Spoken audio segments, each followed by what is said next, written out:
mo fẹ́ kó dòun gan hàn ní kó wọ́n dà lọ sẹ́ńbì kan ó dòun gan lówù mẹ́. ọ̀ya ẹ dúró báyìí. أعوذ بالله من الشيطان الرجيم بسم الله الرحمن الرحيم الحمد لله رب العالمين والصلاة والسلام على سيد العالمين adúpẹ́ fún Ọlọ́run eléyìí ni àkójọpọ̀ àwa mùsùlùmí tí a jẹ́ àfáà ní àdúgbò wa ní Iyemọja ní ìlú wa ní Iyemọja ní bùdó àfáà àti gbogbo agbègbè rẹ̀ Lókolówó expressway èyí tí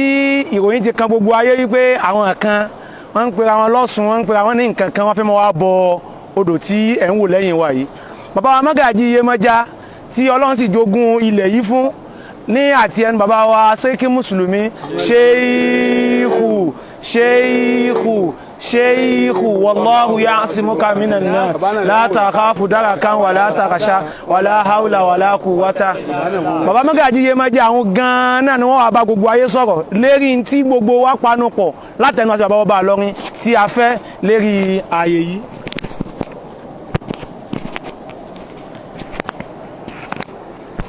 Bismillah. Dọ́tọ̀. Wa alaikum salam. Èmi tí mo fẹ́ sọ̀rọ̀ yìí èmi ni Mọ́gàjí Iyemọja ibi odò tá wà lónìí yìí à ń gbọ́ pé àwọn kan wá bẹ̀ tí wọ́n ń bọ̀dọ̀ ṣùgbọ́n àfi múlẹ̀ fún gbogbo àwọn tájọ wà ládùúgbò àtàwọn àfáà tájọ ń gbé pé àwọn ọ̀bọ odò yìí rí kọ́dà bàbá tó bí wa wọ́n ọ̀bọ odò yìí rí àṣìbálẹ̀ àfáà ni wọ́n àwọn bàbá tí wá sì kéwú mùsùlùmí làwọn bá ń lẹ̀ gbogbo tí bàbá bọ̀dọ̀ yìí nídìí kẹ́nìkan máa bọ́ nẹ́nìkan sẹ́ láti bọ́ àṣìgbésẹ́ rẹ̀ wọn pé àwa ni àníkàn wọn máa bọ́ àwọn òṣìbá ẹbọ yìí àbánlẹ̀ lọ́wọ́ ẹnìkan àwọn àfáà làwọn bá ti wá ojú odò gẹ́gẹ́ láwà tá a ti ṣe láìfù yìí àwọn adé òsì ní í ṣe wọ́n ti ń wá tẹ̀tẹ́lẹ̀ àá sì ń lé wọn ṣùgbọ́n bí ó dé yìí àfẹ́rẹ́ kankan lójú odò yìí mọ́ láti máa bọ̀ kankan àwa tá a nílùú pẹ̀lú àṣẹ bàbá ọba Ìlọrin la fi sọ̀rọ̀ yà yín àwa tá a nílùú la dúró níbi odò tá a wà yìí àfẹ́rẹ́ kankan láti wá máa bọ̀dọ̀ yìí mọ́ látẹ̀wé lọ àbọ̀ rẹ̀ náà kan yà yín mọ́.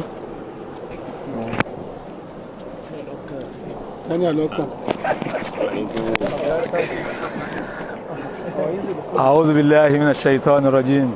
بسم الله الرحمن الرحيم عونك يا مهين وبه نستعين آمين ẹ dákun gbogbo àwa tá a jẹ́ mùsùlùmí lágbàáyé tí à ń wò wá ojú odò Iyemọja tá a máa gbọ́ ní Okolówó expressway ńbẹ̀lá wáyé pẹ̀lú àṣẹ bàbá wa Murtaba Sẹ́ríkí Mùsùlùmí Sheikhu Allahu ya'simuka minan nas la takhafu darakan wala takhsha wala hawla wala quwwata illa billah àtàṣẹ bàbá wa tí wọ́n jẹ́ Mọ́gàjí ní Iyemọja nílùú tá a wà yìí ẹ̀rí kó wọn náà ní agbọ́ni àti àṣẹ gbogbo àwa tá a jẹ́ mùsùlùmí tá a jẹ́ ọlọ́mọ kéwú ládùúgbò tá a wà yìí tá a ń bẹ lábẹ́ bàbá mi Murtaba iná làá fi ń jíṣẹ́ yìí fún gbogbo ayé àti ibi tí wọ́n náà ti ń gbọ́ nílùú Ìlọrin tá a wà yìí ìgbésẹ̀ ti wáyé àwa tá a sì ń bẹ ládùúgbò yìí ti dìde tẹ́lẹ̀ láwọn ọjọ́ tá à ń retí àṣẹ àwọn àgbàlagbà kó tó di pé oríṣiríṣi wọn ń wáyé ní lẹ́yìn rẹ̀ àmọ́ àwọn fásitì yìí sọ pẹ̀lú tá a ti gbọ́ lẹ́nu bàbá Mọ́gàjí pé àyè tá a wà yìí odò ẹ̀dá Ọlọ́run ni àwa tá a sì ń bẹ lérílẹ̀ náà ẹ̀dá Ọlọ́run làwa náà kò sì dáa fẹ́ni tó bá jẹ́ mùsùlùmí tọ́jọ́ ẹlẹ́sìn Ọlọ́run tọ́rọ̀ sì yé kó mú nǹkan kan láti máa fi sì kejì Ọlọ́run lápapọ̀ gbogbo àwa tá à ń bẹ lọ́mọ kéwú ní mùsùlùmí ládùúgbò yìí àtàpapọ̀ gbogbo àti lẹ́nu bàbá wa gbà Sẹ́ríkí Mùsùlùmí ẹ dákun nítorí Ọlọ́run ìntọ́ bá ti já láàfíà iná lọ dá kéèyàn ọmọ rìn létí bèbè rẹ̀ gbogbo tí ọba ti dà lúrú àbí tí ọba ti dà àdúgbò rú kò dá kéèyàn rìn létí bèbè rẹ̀ o bàbá wa ọba Ìlọrin lọ́wọ́ sí bàbá Mọ́gàjí àdúgbò yìí náà sì lọ́wọ́ sí pé látàsìkò yìí lọ àfẹ́ nìkan kan ń bí yìí mọ́ tí ọmọ wa lóhùn ń ṣe nǹkan kan gbogbo ẹni ọba wa lóhùn ọmọ ṣe nǹkan kan ń bí yìí òun àtọlọ́hùn ló fẹ́ wọ ṣòkòtò ni ẹni ọba sì wà lágbára tẹ́mi rẹ̀ bá gbé kóhun àtọlọ́hùn wọ ṣòkòtò àfòhun àtọlọ́hùn ọba lẹ̀ àmọ́ wa tá à ń bẹ láàfà ládùúgbò yìí ìgbésẹ̀ tiwa stand tiwa náà sì ní ta dúró lérí lẹ́nu bàbá wa Sẹ́ríkí Mùsùlùmí àti bàbá Mọ́gàjí ní ládùúgbò yìí ní Iyemọja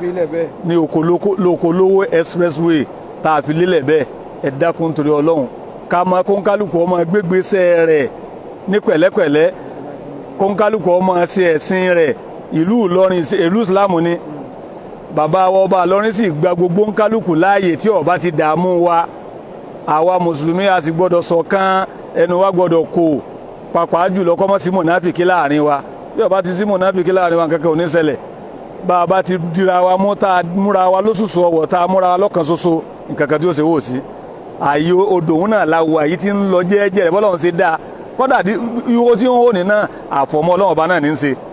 kọ̀ wá dáa kẹ́nìkan wá mú un ní pé wọ́n mọ̀ tún ṣe nǹkan kan mí bẹ́ẹ̀ lẹ́yìn eléyìí tá a wá ń wí yìí lẹ́yìn èyí tá a ń wí yìí tá a ti fẹnu ọba Ìlọrin sọ̀rọ̀ àti dà gbogbo ń tọ́ba lóhùn ó tún mọ̀ gbérí bì àti dà papọ̀ mọ́ lọ́hùn àlùbáríkọ́lá nàbí iwájú ọlọ́hùn tọ́ba yìí jẹ́ pé pẹ̀lú àníyàn kí nǹkan fi dáa lálàáfíà tẹ̀sìn wa láfi ṣe léyìí nǹkan kan tí ó sẹ́ni kankan wò sí agbára la hawla wala quwwata illa billahi al-aliyyil azim níjà pẹ̀lú ẹni kankan o ní wàhálà pẹ̀lú ẹni kankan o kó ń kálù bàbá ọba Ìlọrin yìí báyìí já Islam yìí sì ṣe jàgídíjàgan àmọ́ ń tá a fẹ́ ni pé ìfọ̀kànbalẹ̀ àti rọrùn iná là ń fẹ́ nílùú tá a wà yìí ẹ dákun tó lọ́wọ́ gbogbo ọtọ́ bá sì bá wa ṣé ààrẹ náà tí gbogbo ayé bá gbọ́ àlùbáríkà ṣéwà Alimi ọ̀ràn wọ́n náà ibi tí wọ́n náà wà wọ́n náà oore àfa Alimi ọ̀ràn wọ́n náà ẹ dákun tó lọ́wọ́ ọlọ́run kò ní bọ̀rọ̀ wa jẹ́ yóò sì jórí bá a ti ń fẹ́ la hawla wala quwwata illa billahi al-aliyyil azim bàbá wa chief imam ẹ bá wa ṣe. gbogbo tí àwọn afáà bá wa sọ lábẹ́ bàbá ọba Ìlọrin ká ní ṣéèù ṣéèù ṣéèù wallahu ya'simuka minan nas la ta'afu daraka wala hawla wala quwwata. etí àwọn àgbàlagbà tí wọ́n bí wọn tí wọ́n fi mú Ìlọrin yìí dó òun náà ní kúlíyà ayyuhal kafirun la a'budu ma ta'budun wala antum abiduna ma a'budu wala ana abidun ma abadtum wala antum abiduna ma a'budu lakum dinukum waliyadi. Ànábì ó ṣe jàgídíjàgan tó fi kúrò láyé àwọn àgbàlagbà ó ṣe jàgídíjàgan kálukú ó ṣẹ̀ṣẹ̀ tiẹ̀ lọ́tọ̀ọ̀tọ̀ èyí tó má láàfíà wá ní kéèyàn ó dó ládùúgbò rẹ̀ kó ṣe àlàáfíà kó gbà láàfíà láyé. àwọn bàbá Mágàjí lórúkọ bàbá ọba Ìlọrin wọn ni àfẹ́ wàhálà àfẹ́ fìtínà àdúgbò tiwa ní àwọn àfáàtà wa ń bẹ̀ lájọ péra wájọ yìí ẹ má jẹ́ á wá wàhálà ẹ má jẹ́ á wá fìtínà ká má lọ bà àdúgbò aládùúgbò jẹ́ ọlọ́run ò ní bà wá jẹ́ o kúlí ayọ̀ alẹ́ náà láfi dìde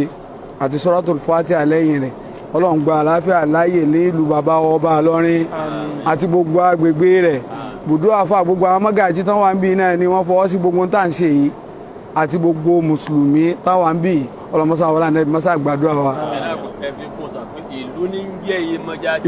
ìlú ni kì í ṣe odò ní jẹ́ Iyemọja ìlú ní jẹ́ àṣìbọ́ odò tí àwọn bàbá tó ń mu dàgbà ní ẹ dákun ẹja ká bẹ̀rù Ọlọ́run ká sì gba àlàáfíà láyé ìdí ń jẹ́ Islam àlàáfíà ni ẹ máa lọ lè ṣe ń bẹ́ẹ̀ látara bẹ́ẹ̀ kúlí ayọ̀ káfírúnà kan Suratul Fatiha àkàbí dìde ọlọ́run wọlé ànábì mọ́ṣá àgbà bẹ̀ fún wa bismillahir rahmanir rahim ya ayyuhal kafirun la a'budu ma ta'budun wala antum abiduna ma a'bud wala ana abidun ma abadtum wala antum abiduna ma a'bud lakum dinukum waliyadin bismillahir rahmanir rahim alhamdulillahi rabbil alamin arrahmanir rahim maliki yawmiddin إياك نعبد وإياك نستعين اهدنا صراط المستقيم صراط الذين أنعمت عليهم غير المغضوب عليهم ولا الضالين آمين سبحان ربك رب العزة عما يصفون والسلام على المرسلين الحمد لله رب العالمين.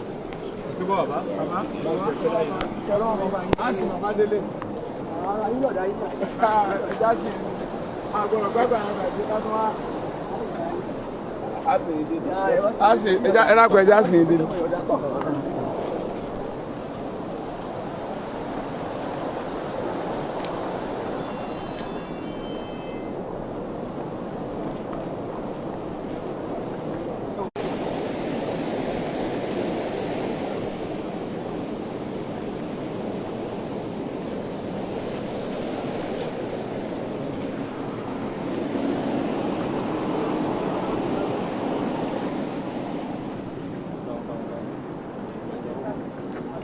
Ini,